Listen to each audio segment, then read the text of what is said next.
going to be showing you how to easily get Phantom through the new event, the new buffs it got, and the new rework chroma for it that I got like 2 days ago. But before I do that, be sure to subscribe and join the Discord because it helps a ton. So first off, I'm going to be showing how you get Phantom if you have a late game build versus a non-late game build. So if you have a late game build, it's going to be running Nightmare mode. Now, I've gotten 3,000 multiple times, and I've had other people get 3,000 multiple times after running it. So unlike the regular version of the Halloween dungeon, running Nightmare actually just keeps giving you 3,000. And like the regular one only gives you that massive pop once.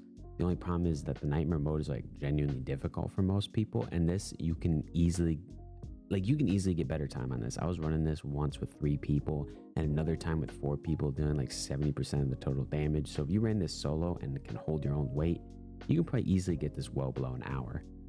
Now, I had it from Doombringers and Angel solo it, so it's definitely possible, even with suboptimal builds, to beat this. It'll just take you even longer. Now, you have 90 minutes total to beat this, and you need to make sure you don't die. You know, it's just not easy.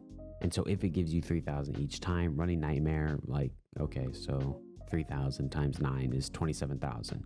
You'd only need to run this 9 times, and you'd already get the Phantom from the event. Honestly, I have no idea if this is like intentional or not, if you're supposed to keep getting this big pot, but make sure to grind this quickly and just in case it gets patched or the event goes away. Now, if you have a suboptimal build, you're gonna have to be scraping up every amount of candies you can, especially since I think the event only has like 14 days left, or 16 maybe. Oh, okay, it has about 17 days left. So you're gonna just want to be scraping up as many candies as you can. I really don't think it's worth it to pay to win. You'd have to buy the 5,000 bundle twice, which is, then you would have 28,000. It's just not worth it. For 10,000 Robux, I would really not suggest paying to win. If you are, I would do it like in the final days of it. If you're like, you know, like 800 off or something, then maybe you can consider buying it. But that's the only time I'd pay to win for this. This currently as it is not worth it. So pretty much you can get some candies from here. You can get candies from your quest. You get a little bit from dailies, but they're mostly going to come from these Halloween quests. I just did the big Halloween quest. I think I had one Halloween quest in here that gave me 1,000. Make sure you're doing your weeklies as well, because that's where a ton is going to come from. You're obviously, just by playing it, want to get a hardcore run in as well. It's not really, unlike the Nightmare version, worth running hardcore over and over again, because every time you run hardcore over and over again, you only get 200. This is something like with the pay to win thing that I would only like start spam running this if you were really, really close, you know, because it's just not super time efficient. Now, if you have a lot of time and you just want to grind this, go for it. It's only going to give you 200 per run. But if you can clear this in like 10 minutes, because I think this actually got nerfed when the Nightmare mode came out, or no, they nerfed the hardcore mode and then the Nightmare mode came out like 2 days later or like a day later. Now, I think most people could probably beat this in about 10 minutes. I haven't ran it since it got nerfed, so I don't really like exactly know. But if you can complete it, you know, in 10 minutes and you get 200 every 10 minutes, maybe that's worth it to you. It would just take an insane amount of grinding doing that to get up to 25,000. So me personally, I would do your dailies every single day. And then like when it gets towards the end of the event, if you're like, you know, like 2,000-3,000 off, then maybe just start spam running that dungeon to make up the last difference. So I'll also be showcasing the new Phantom buff. It got slightly buffed. I'll throw up the statistics that they put in the Discord here, and I'll just show it off real quick. This is also what the chroma will look like too, because I have the chroma on at the moment.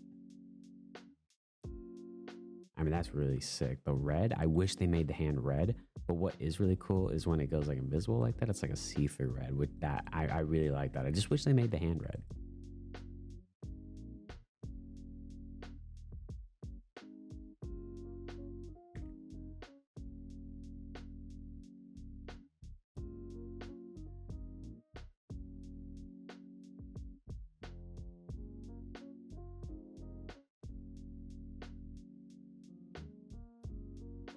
This is easily my favorite part. The transformation looks so cool.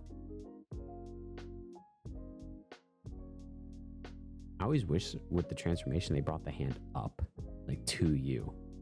You know, I don't like that it's still down there, but you can still see it's still like connected to my character. It's kind of weird. And yeah, that's how to get Phantom if you can't complete Nightmare, and how to get it easily if you can complete Nightmare, as well as a showcase of the element and the new chroma that in my opinion looks sick. I'm going to be giving away the Phantom that I pull from here since I obviously don't need it, as well as a Bloody Kitsune that I actually just rolled. I'm going to be trying carries, but I'm not sure. The dungeon takes so long on Nightmare, especially to carries others through. Like, I've done it a few times, twice now. I do run this once a day in my Discord, and I'll carry people, and I'll probably keep doing that until the end of the event is over, though, for sure. So I will do some carries here and there. I just don't know if I'll be carrying like last Halloween event where I probably carried a few hundred people through it, but I'll still try to. So thanks for watching.